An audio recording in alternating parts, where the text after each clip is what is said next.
Welcome to On the Fence, the show that's about helping you decide whether or not to spend your hard-earned money on the biggest and possibly best releases. Nick. Hands. Yeah, that was a good warm-up, yeah? Yeah. Okay, sweet. I almost choked on my chocolate milk. Nick. Hands. Is this game coronavirus? Because it looks sick. That's just very insensitive. Nick, is this how we're actually starting this? Yes, it is. Just so we're on the same page here. I told you we were doing this quickly. But you didn't say in bite-sized form. In oh, mini it form. is. It's in microscopic germ form. Nick, today we are looking at not Obsidian, Bethesda's ID's. We're looking at Jesus. id Software. Oh, I thought you said ID's. No. This is a shit show of an episode. Oh, holy shit, dude. We are looking at ID's. Yep. No way. Revived shooter Doom. That wasn't the sequel, but yeah. Yes, the sequel. Oh my god, I'm so tired. Right. Doom Eternal. Doom 2. No, that's already came out. But Doom's already came out, and it came out twice. Yeah, but you're allowed to do it for the first one. Okay, Nick, what is Doom Eternal? Doom Eternal is the sequel to the 2016 reboot, revival thing of Doom. It is still the super fast-paced shooter, still all those trappings, just in a new shiny package, where demons have now invaded Earth, and it is up to the Doom guy to fucking sort them out. And how does he sort them out, Nick? Via various ripping and tearing. Of their limbs? Yes. Sweet. Lots and lots of limbs get ripped off. I've seen a lot of stuff. So Nick, as you mentioned, this is the sequel to the reboot of Doom. Have they changed the gameplay much? So, it is still, as I said, like this very, very fast-paced shooter compared to anything else that's kind of out there at the minute in terms of first-person shooters. But they've actually made really smart changes to like the moment-to-moment gunplay that are actually really cool. Ammo is a lot more sparse in this one, and you're constantly kind of juggling a lot of different systems. So you still have the glory kills, where if you get an enemy low enough, you can do an execute, which causes enemies to burst into healing. But they've added layers on top of that, where if an enemy's on fire and you deal damage to them, they drop armor.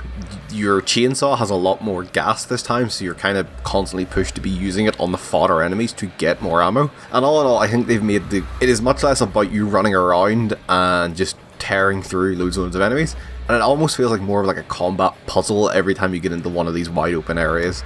There's a lot more to keep track of in the moment to moment. It's like, oh shit, I'm low on armor, I need to make sure I use my like flamethrower mounted on my shoulder to get some armor back, or shit, I'm low on ammo, worth the chainsaw gas that I can fucking chainsaw Doom 2. And it's a lot more interesting, and it's a lot more engaging in the moment to moment gameplay. The flip side of that is I feel like the game is a lot harder than the original, and because obviously you are constantly low on ammo, you are running around a lot trying to figure out fuck, where's health, where's armor. I don't think that dampens the enjoyment a lot, but I feel like it is a lot less brainless, for lack of a better term, than the original. A lot less Doom. I wouldn't even say a lot less Doom, but there's definitely, every encounter requires a lot of thinking. Nick, what else is in this game other than guns and gore? So, this game is a love letter to a lot of the old Doom games, the Quake games, the Wolfenstein games. There is, I'd easily say, hundreds of collectibles to find, which are like soundtracks from the other games, which is like individual tracks that go into your Doom Fortress. Yeah, there's a Doom Fortress, by the way. Yeah, fuck yeah, there is. Which is essentially a giant castle in space that the Doom guy lives in. Right. Fuck Superman as Solitude, the Fortress of Solitude. The Doom Fortress sounds way cooler. So, There's those. There is like little minifigs of all the demons you fight and the Doom guy, similar to the ones that were in the first game. But now there's one for each demon. And they go into weird amounts of detail into the whole backstory of who the Doom guy is, and this whole race of Doom people who have for years and centuries been fighting demons. Is he not just a More not just a space marine? No, he is some dude from a different universe. Is this the original Doom guy from the action? Yes. Fuck off. This is the OG Doom guy. They go into why there was such a big gap between Doom 3 and the reboot. It is amazing on so many fucking stupid levels, and I absolutely adore everything they have done. What you're saying is all the Doom games are actually canon. Oh my god, that's crazy. So I think in 3 you're someone else, but they set up why this is the same Doom guy from 2, because he was sealed in a sarcophagus because he was too much of a threat to the other Sentinels. To the other Doom people? To the other Doom people who are called Sentinels. And in that interim where he has been in a sarcophagus, the Doom people have been corrupted by the demons and have made a pact with the demons to let them harvest worlds so they can remain living. And then Doom Guy's like, no, fuck that. I'm Doom Guy. And I'm going to murder demons, because it turns out he's not actually a Sentinel. He's from a different universe, and he came in through a portal one day, screaming rip and tear, and everyone was like, this guy seems pretty cool. Let's throw him in our arena and see what happens. And then he becomes the Doom Guy. This is a lot of story for a game about ripping spines out of anuses. Yeah, and it's fucking awesome. Wow. Hence, I fucking love Doom. So, like, even beyond the guns and stuff, there's platforming in this game that's really good. You can swing on monkey bar. You get a grappling hook. You get a sword.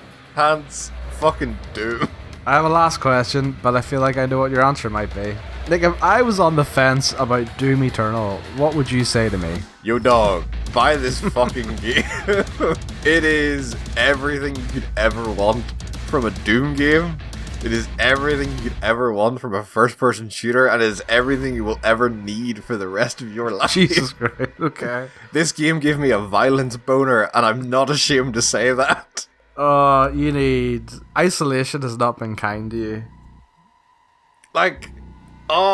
Doom Guy takes no shit in this game again. It's great. You go to human settlements where like the last bits of the resistance against the demons are, and everyone is pissing their pants that the Doom Guy is there. Because they're like, I don't know if this guy's gonna murder me or help me. Bye, Doom. Hashtag bye, Doom. Hashtag bye, Doom. Bye your mother, Doom. Happy Mother's Day. Bye your father, Doom. Buy everybody you know a copy of Doom Eternal, because it's the greatest fucking game ever made. Well, that has been Nick's opinions on Doom Eternal, currently available on PC, PS4 and Xbox One for the average price, because it's the same as price as everything, $49.99. Thank you very much for joining me, Nick. Hashtag bye Doom.